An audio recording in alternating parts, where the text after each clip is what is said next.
Europe 1, vous en parlez dès hier. Un rapport sénatorial tire le signal d'alarme à propos de la transition de genre chez les mineurs. Ça n'est pas sans risque. Et le premier d'entre eux, le regret, changer de sexe et ou d'apparence physique n'est pas anodin.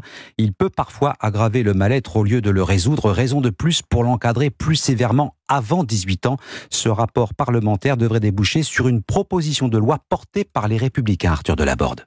Interdire la chirurgie dite de réassignation sexuelle pour les mineurs et les traitements hormonaux comme les bloqueurs de puberté, c'est l'objectif de Jacqueline Eustache-Brinio. D'après la sénatrice LR du Val d'Oise, la transition sexuelle des jeunes pourrait devenir l'un des plus grands scandales éthiques de l'histoire de la médecine. À ses yeux, le phénomène prend de l'ampleur, encouragé par des associations, parfois même dans les établissements scolaires. Il y a toute une partie des transactivistes qui disent il faut écouter le ressenti. Le ressenti d'un enfant, il faut peut-être prendre du temps pour aller jusqu'au bout du ressenti, parce que le ressenti peut durer 1 année, 2 années, et puis les choses peuvent changer. Les militants trans, il y en a qui vont dans les écoles aujourd'hui parce qu'on les laisse rentrer. Eh bien non. Comme les militants islamistes n'ont pas la place dans l'école, on ne doit pas ouvrir l'école à un moindre militantisme quel qu'il soit. Jacqueline Eustache-Brinio appelle donc le gouvernement à faire respecter dès que possible le principe de neutralité en milieu scolaire. Elle souhaite aussi faire examiner avant l'été une proposition de loi pour interdire purement et simplement le changement de sexe des mineurs. Arthur Delaborde